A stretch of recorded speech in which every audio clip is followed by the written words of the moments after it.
Ready to have fun, ready to see some animals, ready to play on some rides, ready to eat some food, get real dog tired, have a good drive home tonight. Let's go. Don't tell me what I can and can't do with chickens. Do you see those choo-choos? Choo-choos? Look at the choo-choos. Look at the trains. Trains! Choo-choo! Yeah. If you're watching this because you want to see a fair, you're gonna see the fair. But it's gonna be a heavy dose of chickens, chickens, chickens. I bet this will be a really quiet barn.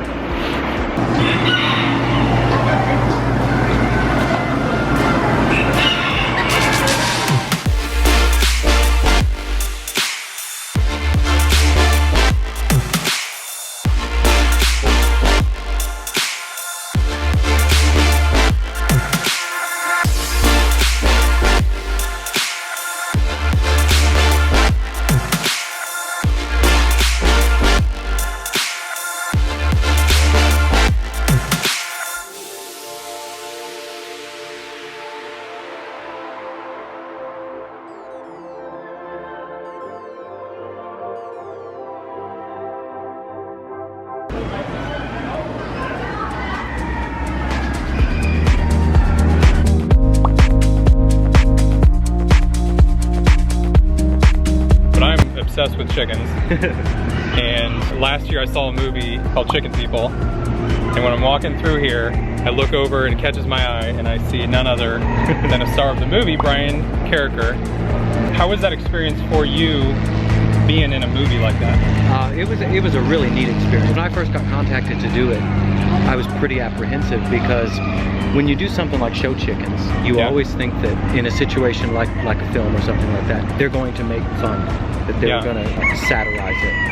And so that was my biggest concern when they contacted me about it. I had a good long talk with the director and wanted to make sure what it was going to be about, because I didn't want to be a part of something like that. But it was all obvious, very straightforward and endearing. How did you feel you were portrayed in that movie? Did you think they missed anything, or did they tell the right story? I think they got a lot of things pretty close. I think there were a few insinuations. Of course, they got to try to make it entertaining for the movie. Oh, absolutely, absolutely. And they left some questions unanswered. I was blown away because I thought it for sure was just going to be about showing chickens. And it was more about the people behind it, and their obsession with perfecting chicken breeding.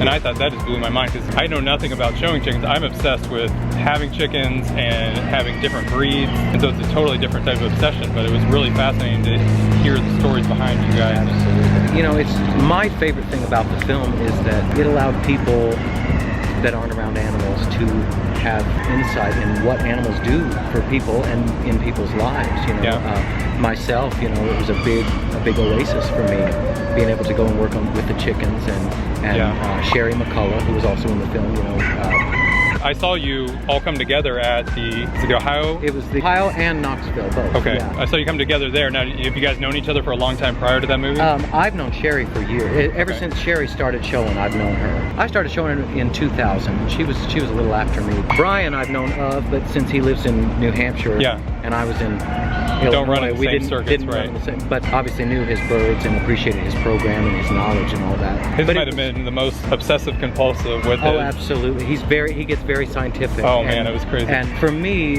it's a little more of an art film. I think he's a little more left brain type person, and I'm more right brain type person. So we approach it differently, but to the same end. So that's why I think it's pretty incredible too, is that we're all three that got highlighted in the film were all really different. Yeah, and it was great. But we have that commonality with chickens, and we can all show up at 5 o'clock in the morning and sit in a chicken barn and have a great time. So, here you go. Thank you for judging my birds. Well, absolutely. Thank you for bringing them. Keep up the good work. All right. That right there is why judging is awesome. You know, actually the bird that we picked today belonged to I don't know how old he was, probably 8 or 9 year old little boy. I saw him. To win a 1,400 bird show, that's a pretty cool feeling for that little guy. And as judges, you know, it's really if we can deter off that, let's talk about that real quick. Well, I saw you on the show with the stress of showing chickens and trying to win. Do you have any stress, or do you think about what they're thinking about? Like you want to do them right? As far as judging, for me, judging is very cut and dry. So there's no stress, because We learn the standard, we study the standard, and at the end of the day, if you're an honest judge, that's all you need to know. You don't ever worry if you miss something or overlook something? No, because I'm a human. Yeah. And you know, human error is a constant thing. And every judge that I know, we always try to do our best. Sometimes I'll miss them, but that's okay. Do people ever give you any attitude after it? Oh, sure. Yeah, you can't always make people happy, but they put a lot of effort into the work. Absolutely. And it's a learning experience for them too, because they'll get my viewpoint on their birds, and they may not want it, but they get it. Sure. And they can use that however they like, you know. One judge's opinion on one day, and they can go to a show next week and totally different outcome. So if somebody's starting out in this, or they're thinking about doing it, how do they start? What are the first steps in showing birds? What do they need to do? If someone is interested in showing birds, the first thing that they want to do is contact the American Poultry Association or the American Bantam Association. Okay. That's always the first step, because that is purebred show poultry. You know, there's a lot of hatcheries out that you can call and get catalogs for, and you can get baby chicks, and that's fine, and that's good for people who just want chickens. In my experience, it doesn't matter how much emphasis a hatchery puts in. When they've got 100 breeds, they're not able to fine-tune those breeds where you can come and show at a competitive level. Okay. You might get lucky once in a while, but my advice is to any kids, well, adults for that matter, but especially kids, contact the American Poultry Association, American Bantam Association, and they will always direct you where you can find the breed you want from a reputable breeder. And yeah, you're going to spend a little more money to get those birds, but it takes just as much money to feed a good bird as it does a bad bird. And then last thing, we were talking about what you're doing now. Since that movie ended, you were in flux in Branson with the show, and your family was back home in Illinois. Yeah. Where are you guys at now? Where are you at in the process of? November of last year, I purchased my own farm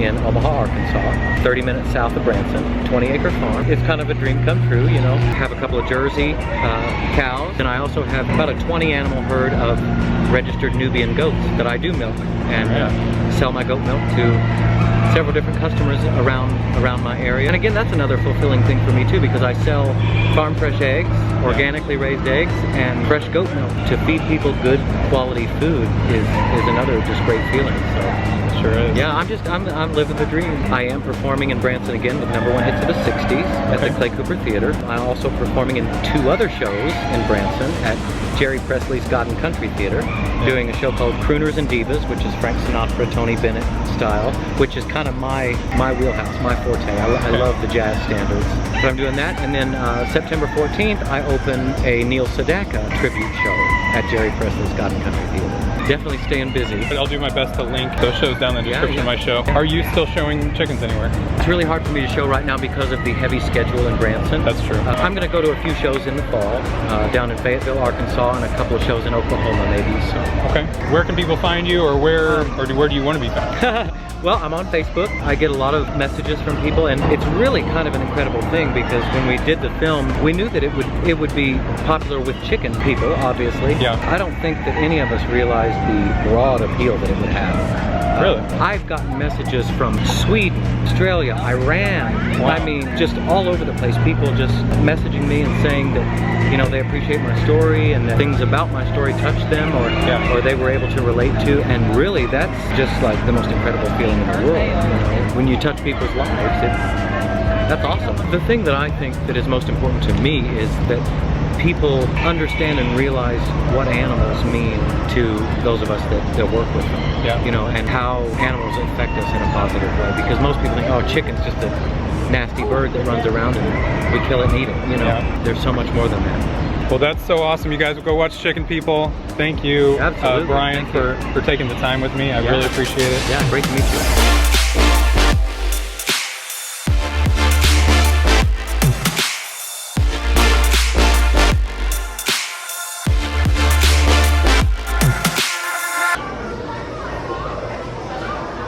You know anything about that, Becky?